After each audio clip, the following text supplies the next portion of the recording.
If you're comfortable, you can take the mask off. Or you can keep on.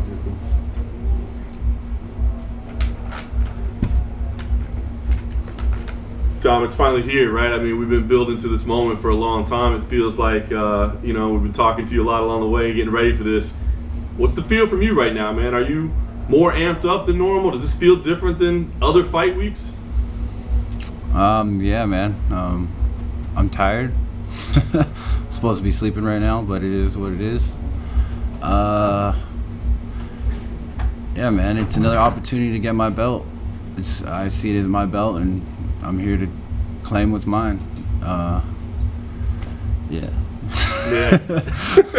We'll let you wake up a little bit, kind of move into it. But no, I know you wanted to hang that L on Jon Jones, right? I mean, and many would argue that you already did, but the stakes are the same, right? As you said, it's the same belt that's on the line. Same exact thing. Yeah. Does it still feel the same whether it's Jon Jones or not? That feels easier.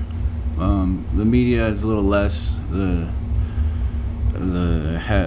overall feel is like it's just a fight as opposed to fighting the greatest of all time kind of deal, where everybody's like, and it's not my first time. I think it's not my first time. Like last time was my first time.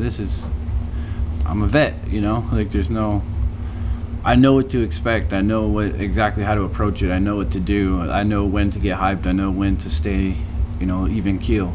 So it's not like I'm not fighting, it's not about the opponent, it's just about the approach. And the way fight week's going and everything's going, like it's pretty simple. Like I'm pretty much in my room sleeping during the day and then I'm up all night. Like I don't have to deal with a lot of anything because everybody's asleep when I'm awake. So it's pretty nice. Well, I was gonna say, speaking of sleep, to anybody that watches this and goes, he's scaring me. He's a little too tired right now. Are we reading too much into it? Are you gonna be okay come Saturday, Sunday? What time is it right now? It's 5:35 p.m. Yeah, I fight at 7 a.m. So I'm not worried about being tired right now. I dig it. You talked about the difference in the fight, right? I mean, obviously, the one you were fighting like this mythical creature, right? Now you're fighting a guy. Is it as simple as stay away from his power and I'm gonna be okay? Is it that easy of a breakdown?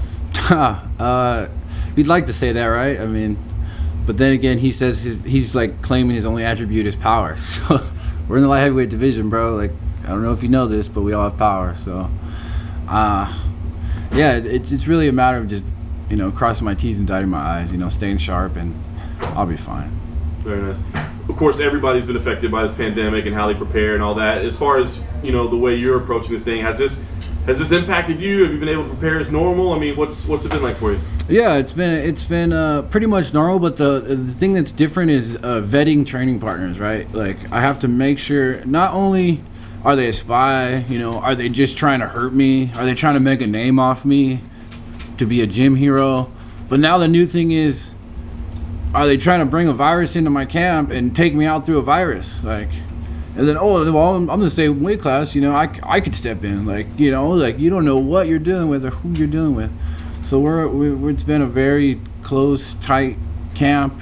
We've been really keeping our eyes on everything. I think it added another potential threat to my camp and my health. So I think that was a little bit of a challenge, telling people no, like it's all right, we don't need you, or just checking temperatures and all that stuff, making sure they have a negative COVID test within the last 7 days. Like it's a whole thing, but I'm here, I'm healthy, I'm ready to go. When you win this title, there's going to be some people that say that was Jon Jones' title. There's an asterisk next to it or whatever the case may be. How do you address those people? I mean, do you feel like you have to do anything to validate this belt as being like a real belt, that it's the actual UFC light heavyweight title? To be completely honest, I could give a shit less what anybody has to say about my belt. At the end of the day, I'll have a gold belt and I'll have the money to match, so F out of here with that. And once you establish that, what are your goals as a champion? I mean, are you thinking about, are you a guy that takes on the number one contenders every time, or looks for money fights, or whatever your legacy may be? What do you want to accomplish as a champion? Yeah, man, I'm going to take it one fight at a time. I want to be the best and I want to fight the best. Like, it's not about trying to fight money fights and move up and down division and all this BS. I want to make fighting great again, I guess you could say. Like, come on, man, let's fight the best. Like, let's be a great champion. But I got to win this fight first. I'm focused 100% on Jan. Obviously, I'm here. We're here. We're ready to fight. I'm been obsessing over this since I got the call, and I'm ready. I'm ready to submit my name in the record books here. Awesome. Not only am I on Fight Island, man. That's monumentous enough. I get to be crowned champion on Fight Island. That's pretty epic, if you ask me. No question. Last thing for me, your last fight out was pretty impressive, man. The execution, everything you did. Mm-hmm. When you see this one play out, how do you see this one getting done? Is this going to be another tight fight all the way to the end? Do you feel like you can get a stoppage here? How does this fight go? I feel like I get a stoppage for sure. But at the end of the day, all that matters to me is having my hand raised. So we'll see how it goes. It could be, sometimes you run across a guy, you could give him everything you got and you can't finish him. The goal of every fight is to finish the fight. Sometimes it doesn't go that way, It's not like I chose to not finish the fight.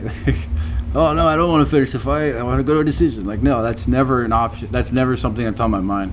So I'm always looking for the finish, and I'm always trying to go for it. So we'll see what happens. But yeah, I'm gonna come out with my hand raised. That's all I know. That's the only prediction I can give you. Looking at Jan, I don't think it's an argument that you two are the rightful contenders for this title, but do you think he poses the biggest threat in the division that you could face now that Jon Jones is moving to heavyweight? Yeah, absolutely. He's number 3, and he's earned that position. The number 2 guy's been out for over a year, and he has had double knee surgery on every ligament in both knees. I can't say he's worthy right now. We got to see him fight first. So he's the next. He's number 3. I'm number 1. This is the dream title fight. 1 versus 3 or 1 versus 2. It's awesome. So yeah, I absolutely do believe he's the most dangerous guy and the next guy after myself. And looking at his last few fights, like Jacare, Rockhold, Corey Anderson, it seems like he was trying to be used as like a stepping stone for these fighters, maybe to get a title shot, especially with Corey Anderson and Jon Jones had that beef.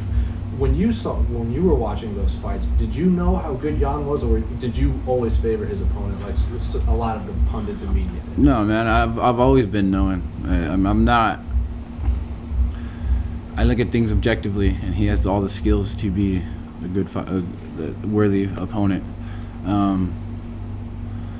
If you really think about it, everybody's a stepping stone for everybody. So it's just the way it is. It's sometimes the dice rolls one way, sometimes it rolls another way. Honestly, I knew that those outcomes in those fights, I knew exactly what was going to happen. Really? It was very clear to me. I knew exactly what was going to happen with Rockhold and Corey. Jacare, I didn't know what was going to happen there. But I knew exactly what was going to happen with those 2 guys. What did you see that the vast majority of people seem not to see in those fights? Rockhold he hadn't fought in a while. He was coming off of not doing anything, and then he bulked up all crazy, and he doesn't have a great chin. And Jan was active, and he's sharp and tight, and he has good counters, and he's good off the break. Rockhold likes to be fancy and flashy and do things that you probably shouldn't do, i.e. got knocked out off the break. Corey Anderson was coming off a knockout, and he was feeling himself, not by what he was saying. I don't give a crap what anybody says to the media or anything. That doesn't mean anything to me. What matters is what happened in the fight. So he got the knockout against Johnny, so now he thinks he's Mr. Hands, Mr. I'm going to knock you out now. So, and then he also felt like he had great movement, but he doesn't know how to use it really well. And he overstepped, and he was doing too much, and he got knocked out. And he doesn't have the greatest chin either. So 2 guys that, 1, don't have the greatest chin, and 2, were thinking that they were much better than him, and they weren't, clearly. Anything else? Cool. Perfect. Good. That's it. Awesome. Thanks, All right. Dominick. Thanks, sir. Thank you.